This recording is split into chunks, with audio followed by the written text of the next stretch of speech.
never miss my cue. I ain't never miss my cue. On this episode of On Cue, we have with us 1/5 or one of the 5 members of SB19, Stel. Hey, Stel. Hello po. Good evening. Have a seat.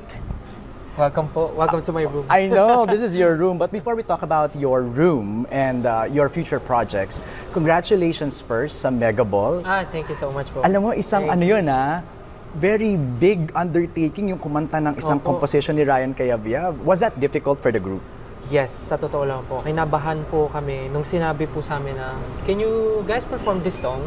Tapos nung nalaman namin yung song, sabi namin, ako, parang kailangan natin ng matinding pag-ensayo dito. Kasi alam po namin na galing po siya kay Mr. Ryan Cayabyab and Right. kadugtong po nun is yung national anthem po talaga. Right. So sabi namin, kailangan ma-nail natin tong performance na to. Like, dapat hindi natin siya daanan lang. Right. And you nailed it.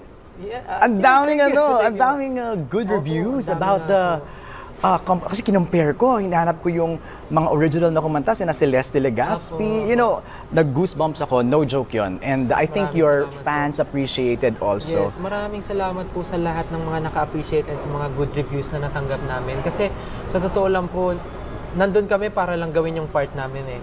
But nagulat na lang po kami dun sa mga good comments, good reviews. Talagang sobrang overwhelming po yun for Right. us. Well, congratulations. Now Maraming let's talk salamat about this. Stel's room. Yes. Is this the new era of Stel?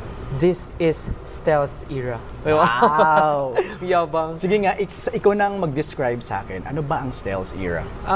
Stel's era ngayon, he's bolder, he's more mature, sexier, Oh, ready na for mature roles. Oh, Hindi, ano lang po, siguro mas confident na. Okay. With, he can do a lot of things without hesitations. Okay. And parang, dati kasi yung Stel, parang lagi niyang iniisip yung mga tao na baka ma-judge siya, Okay. baka May insecurities. baka ma-misunderstand ako. But Right. now, pag inisip ko kasi, yung mga bagay na yun, baka ma-cage lang po ako. Right. So, dapat kailangan ko lumabas para makita ko yung iba't ibang reactions ng tao Tama. and yung may isip nila about me. And with that, makukuha rin ako ng suggestion kung ano yung mga gusto nilang makita sa akin. Saka would you say na lahat ng pinagdaanan nyo mo sa karerang to made you stronger? Yes. Yun po talaga yun. Di ba nga po sabi nila pag nadapa ka, matuto kang tumayo. Well, as SB19, maraming beses na po talaga kaming nadapa, ang daming problems. But yung mga natutunan ko dun sa mga nangyari na yun, yun din yung mga naging daan para mas lumabas yung Stel na to ngayon. Kasi kinakaya namin siya dahil 5 kami. Pero may mga times na behind the camera, mag-isa lang kami, uwi kami sa bahay, sarili na namin yung iniisip namin, sariling problema na hindi natin. May sari-sariling laban din May kayo. sariling laban na kami. But with that, kahit sabihin naman namin na may kanya-kanya kami, naiisip pa rin naman yung tao na behind us na willing tumulong sa amin. Tama. So nawawala rin yung lahat ng yun. Very good. But would this mean na magsosolo na si Stel? Magso-solo but priority ang group. Okay. Yun naman po ang pinaka number 1 sa amin. Like, Okay. we can do our solos pero wag kakalimutan yung group. Parang yung iba nagsosolo na rin naman eh. Opo, Ikaw ba yung nagsosolo last? na- Opo, ako po yung last. What took you so long? Na-feel ko lang po na hindi ako ready for Okay. this. And parang, lagi ko nga po sinasabi, mas sanay ako performing with them. Parang, ever since kasi nung training kami, di ba po nakwento ko na before, nung training kami, nag-quit yung lahat eh. Nag-quit silang lahat. Then ako yung natira. So siguro nandun yung fear sa akin na takot akong maiwan mag-isa.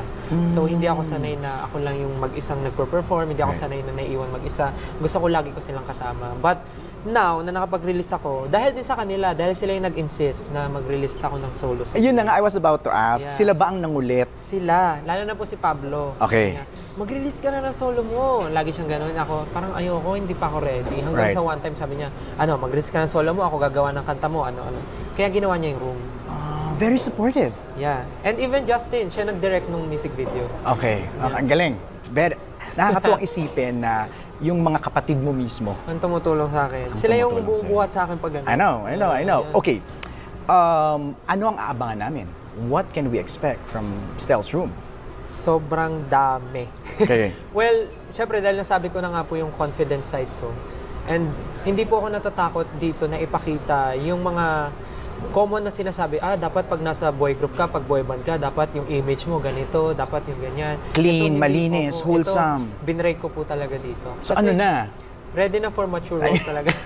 Hindi, I mean, mas ano na po to, mas mature na po talaga style yung makikita nila with yung style na era na po talaga as Right. solo. Nakita ko yan sa pagtatag finale. Aba. Yung pagsasayaw mo doon, iba din eh. Pero mas iba po dito. Talaga? Opo, mas iba po dito. Okay. Recently, recently you made headlines. Yeah, yes.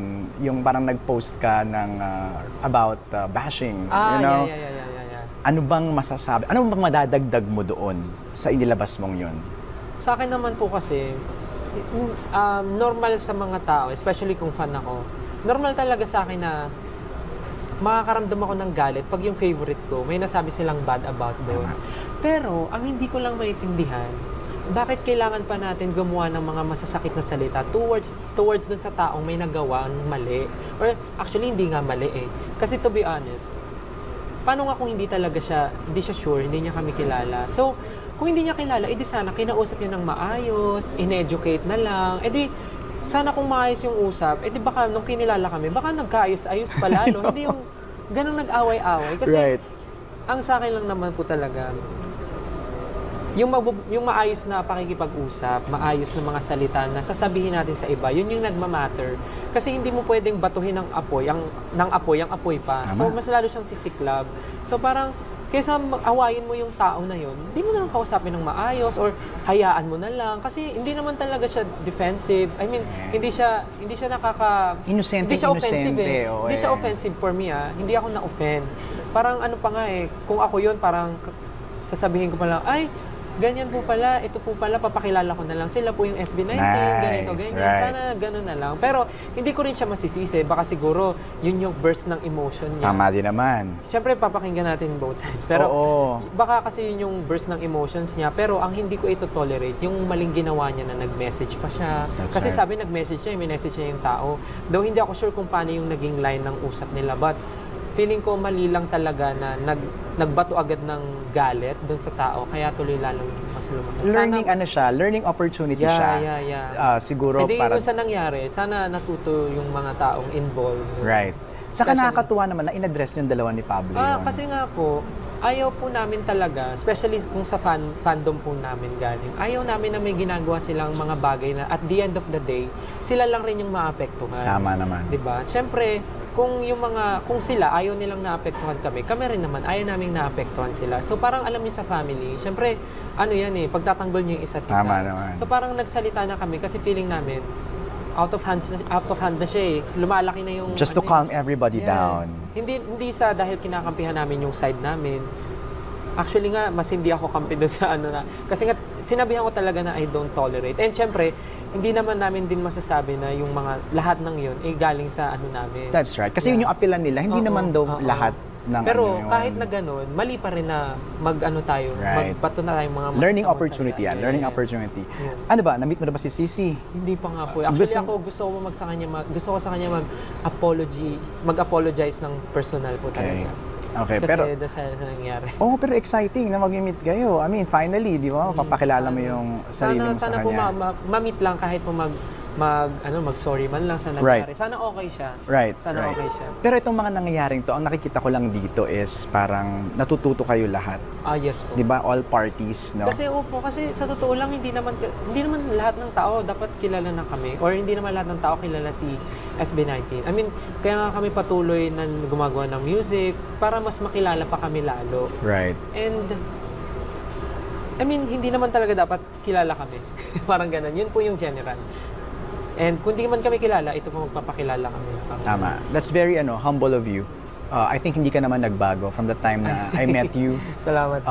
nung few years back up to now, you're still the same. Actually, lahat kayong lima. salamat po. Kayong lima. Kaya siguro yung success nyo din, tuloy-tuloy din. Salamat. Pero ito, solo ka. Ano ba ang last question ko is, ano ba ang dream mo as a solo artist? As solo artist, well, ano po siya eh, plus points din siya for SB19. Kasi nga sabi namin, pag hinayaan namin ng isa't isa na mag-solo-solo, makakakuha kami ng mga kanya-kanya naming fans. Sa pag nakuha kami ng sarili naming fans, counted na siya as SB19, magiging fan din Right. siya ng SB19. So, for me, ang pinaka-goal ko is gusto kong makilala as an artist na alam mo yun, kaya ko rin gawin yung mga nagagawa ng ibang artist, hindi lang locally, pati internationally. Tama. Kasi gusto ko pong i-experiment yung voice ko sa iba't ibang klaseng genre. Gusto ko rin po ma-expose sa iba't ibang klaseng industry, sa iba't ibang career. Gusto ko mag-theater, gusto ko mag-musical. Gusto kong gawin yun. Pero syempre, hindi naman po agad ako makakarating doon. Dapat ma-build ko po muna yung sarili ko. Right. Nang magiging ready po ako sa mga ganong klaseng projects. Ako, ang dream ko for you, full-fledged Disney soundtrack song. Wow! Hindi yung guesting lang yung like yung ginawa mo nung isang Yun, beses. opo. Ako gusto ko, ikaw talaga ang kukunin Maraming nila. salamat. Oh, good luck ha. Maraming salamat po. Good luck, Sel. Thank you po. very Salamat much. po. Thank you. I ain't never